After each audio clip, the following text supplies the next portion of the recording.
Fatosi ishte vizionar. Fatosi jo më kot ja besuan dhe e mori Partinë Socialiste apo Partinë e Punës, le themi, në Kongres për ta transformuar siç arriti vërtet ta transformonte në një parti reformatore, në një parti të dialogut, në një parti institucionale që zbatonte rregullat, që zbatonte statutin, një trashëgimi le themi pozitive dhe nga e kaluara kjo e statutit, po jo për ta deformuar në interes të njërit apo tjetrit. Shpeshherë votonin dhe kërkonte për ndonjë që ta kishte të votuar, fitonte, absolutisht nuk bënte asnjë lloj ndërhyrje për këtë gjë.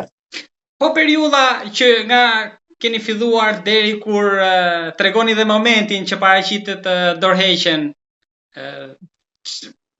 Kjo është një periudhë e shkurtër se pa shpejt e shpejt për aq kohë sa kisha, sepse dje vërtet isha e dëshpëruar për atë.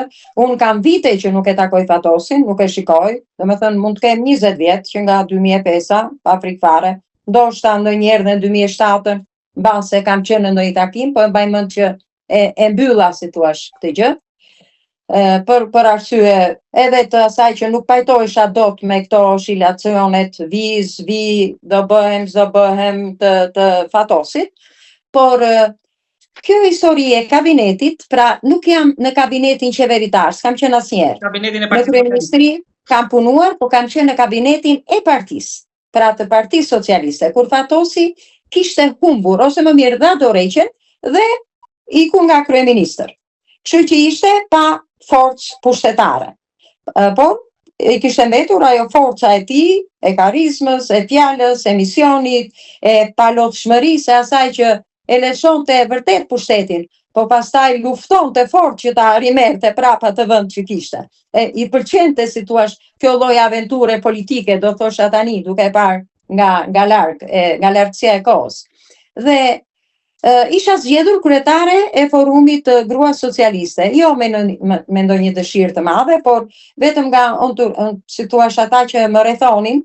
Unë punoja në kryeministri, isha një administratore le të themi e mirë, do t'isha bërë një nëpunëse lartë e civile, që do t'ishte edhe shumë mirë për mua tani në pension, por duke ardhur gra, duke thënë që të duam, t'jesh atje, dhe është indirekt si nga larg, po nano kur nuk ma tha, ishte porosie nanos, unë u vendosa, u lëkunda, vendosa, edhe thash do kandidoj, mbas edhe nuk do fitoj, edhe fitova.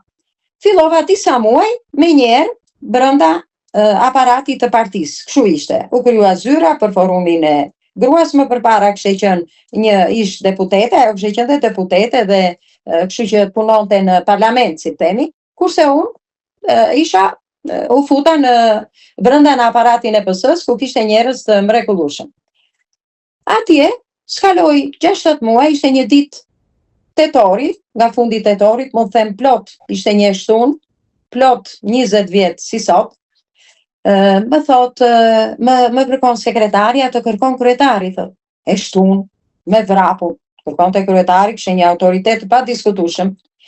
Dhe shkoj.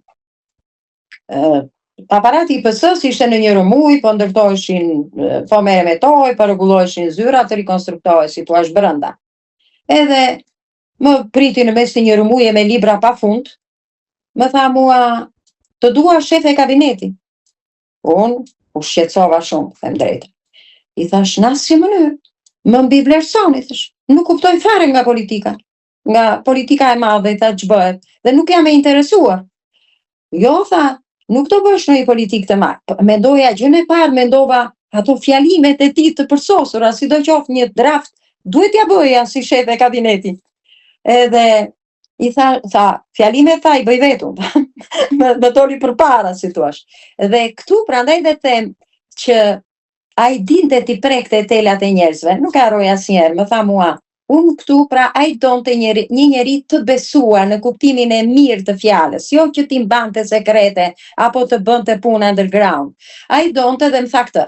Unë tha motrat e mia, kishte 3 motra. Mbas Fatosit lindi dhe Mimoza, një vajzë tjetër. Edhe e familjes Nano. Më tha, unë motrat si marr dot, tha. Gjinën, tha, se marr dot këtu, tha, me humor. Edhe unë më mirë se ty, tha, nuk gjej. E unë u preka, i thash atyre, kur mua më reshtoi me gratë më të dashurat të vetat, unë ndihem e nderuar, i thash, do të shkoj. Dhe me shumë kështu luhatje për mos bërë të vështirën, i thash, dakord, nëse do ta kem të kufizuar punën, dhe unë vërtet ashtu e pata. Unë nuk u futa në përmbajtjen e punës politike. Ndonjëherë bile isha indiferente që dhe nuk më falej, edhe në zgjedhjet që bëheshin, më pyeti një ditë të vetme një nga pyetjet, ishim afër me njëri tjetrin, po bëheshin zgjedhjet për komitetin drejtues. Më tha mua, shkoj të votoj X-i? Unë as e kisha para, as më duke interesante fare që shikoja kush vajti të votoje, kush nuk vajti. Po ishim në fund të sallës, bëhet në një nga sallat e vogla të Pallatit Kongreseve, se KPD-ja ishte në numër të vogël atëherë, ishte jo më shumë se 100 ose 150 nëse s'gaboj. Pra ishte e menaxhueshme, si thua, edhe brenda sallës. Edhe më qesh, pastaj thash, ma të shefe kabineti, thash me vete ke kur nuk të shikon as këto. Dhe pse tani? Ai, unë e kuptoj, vajta në një periudhë të vështirë, kur brenda partisë, për shkak të asaj që ai e kishte humbur pushtetin e shtetit, le të themi, dhe që njerëzit sigurisht priren dhe nga interesa shpesh edhe të vogla, edhe grupe që e kishin luftuar dhe më përpara në historinë e burgut, njihen ato grupe